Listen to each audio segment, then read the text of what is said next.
Coming up today in Thompson's House of Mouse, the very best way to watch the Marvel Cinematic Universe. Let's do it.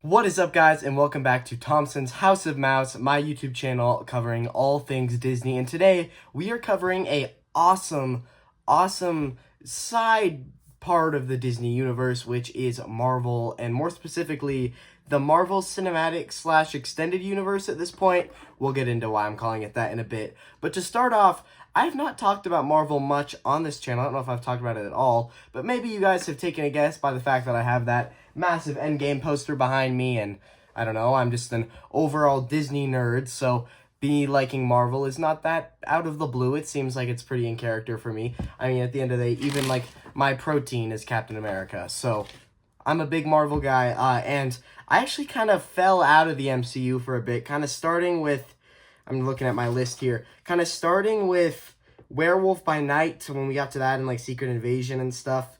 That's just kind of when I fell out and I stopped keeping up with the MCU, which that was an issue, and I'm glad that I'm past like that MCU fatigue that I feel like a lot of us were getting. But there is a lot to catch up on from when I kind of fell into my MCU fatigue.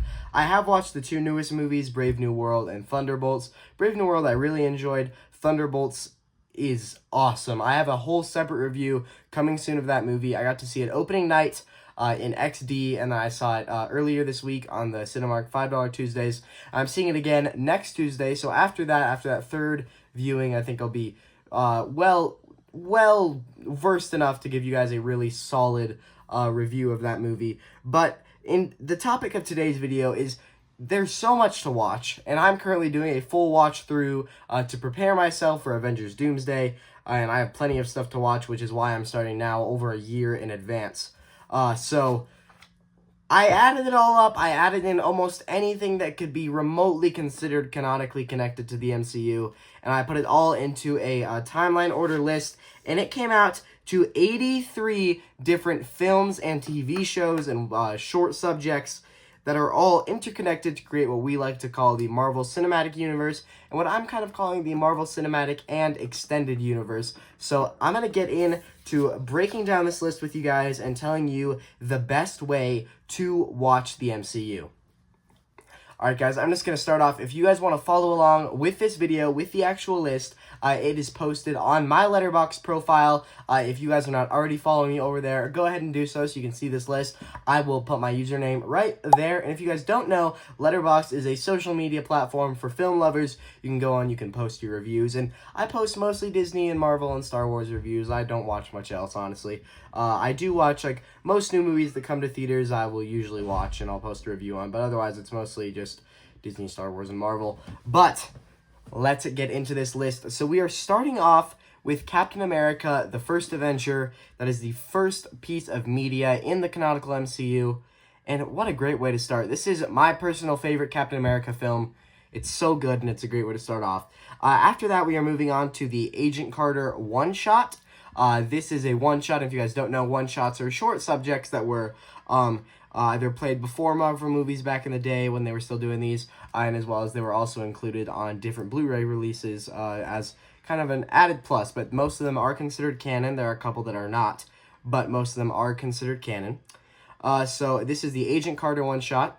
And then after that, we are branching off into our first extended universe, which is the X-Men. And they have come into canon, into the MCU, for a couple of reasons. Number one, that Deadpool and Wolverine film that came out last year. And all of the original X-Men are actually, well, some of the original X-Men are coming back for Avengers Doomsday, meaning that all of their films are now canon to an extended universe of the MCU. So that is, so we're starting off with, we're getting into X-Men, so X-Men First Class, which is a prequel. I'd actually never seen any of the X-Men movies, and I still haven't seen most of them, but I actually watched First Class for the first time last night, and I enjoyed it. And a lot of people say you should start with the originals. I'm a big timeline order guy, so I am glad that I was able to start off my X-Men journey with this fun prequel. So after that, we have X-Men Days of Future Past, which connects the prequel films with the original X-2-3 films. And then we have X-Men Origins Wolverine, which is also playing that Deadpool and Wolverine. X-Men Apocalypse, and we're back to our first mainstream MCU film from 616. So, just to say this real quick, the reason I have so many extended universe films in here, as you guys will find out, is because a lot of them, at times, the characters have interacted with other characters in Universe 616, which, for those of you who don't know, is the universe where the MCU takes place. So, with the 616 connection, that is what brings these into a technical canon that if you really want to grasp the full picture of the MCU, you want to go and watch their standalone films as well. So, now we are back into a mainstream MCU film, which is Captain Marvel, and then we're going back into the X-Men universe for Dark Phoenix, and then the original X-Men, and then we're branching off into a separate extended universe for the first film in the Venom extended universe, which is Madam Web, which I have heard terrible things about. Not really looking forward to watching that, but guess I'm going to have to.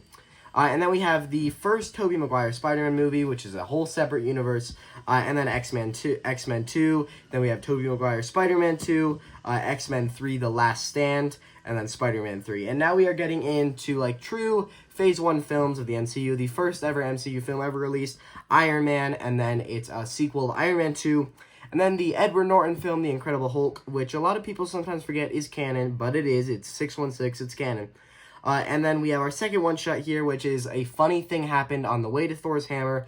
That is our second one-shot here. All right, guys, we're about to hit the 20 mark of content. All right, so number 20 is Thor, another great origin story film. Number 21 is The Consultant, which is another one-shot starring Agent Coulson.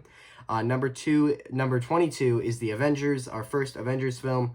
Not the first film that the Avengers have been mentioned in, as they were mentioned in the title of Captain America, the First Avenger. And then we have The Amazing Spider-Man, which is in the separate Andrew Garfield Spider-Man universe. And then another one-shot, Item 47. And then number 25, we have Thor: The Dark World, one of my least favorite MCU movies. Number 26, we have Iron Man 3. Number 27, we have a one-shot that directly ties in with Iron Man 3 called All Hail the King. And then at number 28, we're going back to that extended universe of the Andrew Garfield Spider-Man with The Amazing Spider-Man 2.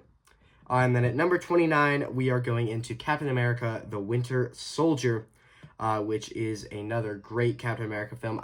There aren't any Captain America films that I don't thoroughly enjoy. I think it's a great MCU franchise.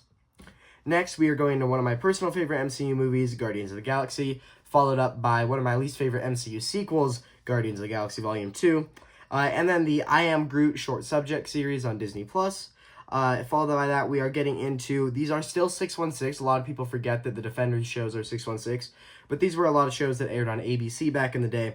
So the Daredevil ABC show, the Jessica Jones ABC show go back to back. And then we have the second Avengers film, Avengers Age of Ultron. And then we go directly into Ant-Man, and then the ABC show Luke Cage, the ABC show Iron Fist, and finally the ABC show The Defenders. All right, guys, we're on to the second side of this list. We're almost halfway there. All right, so now we are looking at Captain America Civil War, which is another great MCU film and really ties things together before Endgame. Now we're going into our first multiverse saga movie, which is Black Widow, which fits right in smack in the middle of the Infinity Saga, but it is technically multiverse saga. And then after that, we have the first Deadpool, which is also in that separate universe. After that, we have Black Panther, one of my personal favorites. After that, we have the first 616 MCU movie that is Spider-Man Homecoming. And then after that, we have The Punisher, which is another ABC show. After that, we have Doctor Strange. 48, we have Thor Ragnarok, my favorite Thor movie. After that, we have, into that separate universe, Deadpool 2. And then number 50, we have another separate universe connecting to Madam Web. This is our first follow-up on that since, like, movie number 6, which is Venom. After that, we have Ant-Man and the Wasp, which directly ties us into Avengers Infinity War, and my personal tied for number 1 favorite, Avengers Endgame. Now tied with Thunderbolts, believe it or not. So we have Avengers Endgame there, and then we have the very optional, this is probably the most optional film if you're trying to do the full watch. It's technically related to the original X-Men movies, which is why it's here. It's The New Mutants.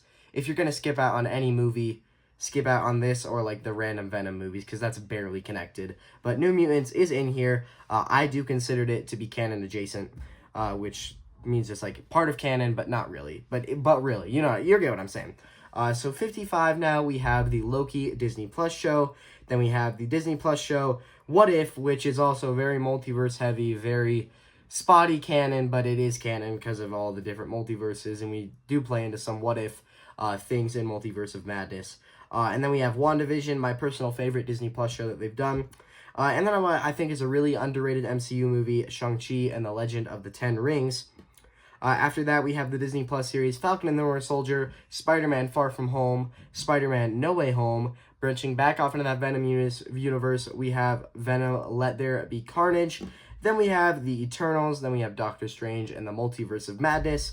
After that, we have the Disney Plus series Hawkeye, as well as the Disney Plus series Moon Knight. And then we have Black Panther Wakanda Forever, followed by the Disney Plus show that no one knows exists, Echo, which I haven't watched it yet. My dad's actually watching it right now. He says he's enjoying it. He says that Kingpin in that show is really good. I enjoyed him in Hawkeye. And then we have She-Hulk, which, good lord, best part of this show is it gives us Daredevil. She-Hulk is such a cool character in the comics, and I like what they do. I don't love fourth wall breaking the MCU, but if we already have Deadpool, we might as well bring She-Hulk in as well. I just don't love what they did with the character. I don't think it was very comic accurate. And then we have Miss Marvel. I really love this show. It's a great show. And then we are back into the Venom universe with Morbius? I don't know, Mobius? I'm not sure. But that is another one of that Venom universe. And then we have Thor, Love and Thunder, the Werewolf by Night Halloween special, which you can take your choice. You want to watch it in black and white or in color. I've never seen it, but I'd assume color's more fun, but black and white also might be cool. And then we have the Guardians of the Galaxy Holiday Special, which I have seen and I really enjoyed. Then we have Secret Invasion. I've tried to watch the show a million times. Couldn't get into it. Hopefully with like the momentum I'll have after watching all these films with my current walkthrough, I'll be able to enjoy this show. I will be watching it, of course, because I am a completionist. And now that I am back invested in the MCU, because I like some changes that they've made, and I feel like it was time to give it a second chance, I really need to watch this show. After that, we have The Marvels, which... haven't seen that. Not really looking forward to watching it. I love all three of those characters, Miss Marvel, Captain Marvel, and the other one, can't remember her name right now, my bad. I've just heard that the movie isn't taken super seriously, which Guardians showed that you can have a serious movie with funny elements, and I've heard that this is just way too goofy. After that, we have Deadpool and Wolverine, followed by, which is in like the spotty 616, it's everywhere, it's a weird movie. I haven't seen it yet. And then we have Venom, The Last Dance, which is in that Venom universe. And then we have another Venom film, Kraven the Hunter, followed by the Disney Plus series, Agatha All Along. After that, we have Captain America, Brave New World, the newest Disney Plus show, Daredevil Born Again. I'm really looking forward to watching that. And then finally, the newest installment in the MCU, Thunderbolts. And I believe after that, I know after that, we're going to have Fantastic Four. I know the MCU shows. I think Ironheart and Wonder Man are the next two shows up. Correct me if I'm wrong in the comments. And then we have Doomsday and Secret Wars. So we're so back in the MCU, guys. I cannot wait to share with you guys my thoughts on what I think is one of the best MCU movies ever made, Thunderbolts. I loved it so much. I thought it was amazing. Cannot wait to share my thoughts with you guys. Make sure to go see that if you haven't, so that you're all caught up by the time I post my review. Up next on the docket for videos, we have that Thunderbolts review, which is going to be a part of a video which I'm calling Thompson's House of Mouse Goes to the Movies. I'm also going to be talking about my experience seeing Revenge of the Sith back in theaters, one of my personal favorite Star Wars films, which was an awesome experience to go see back in theaters. And after that, I have some fun Diz-teaking video ideas, as well as just some look at my various Disney collections. So there's so much fun in store here from Thompson's House of Mouse. Thank you guys so much for watching today's video, and I will see you guys in the next one. Live the magic.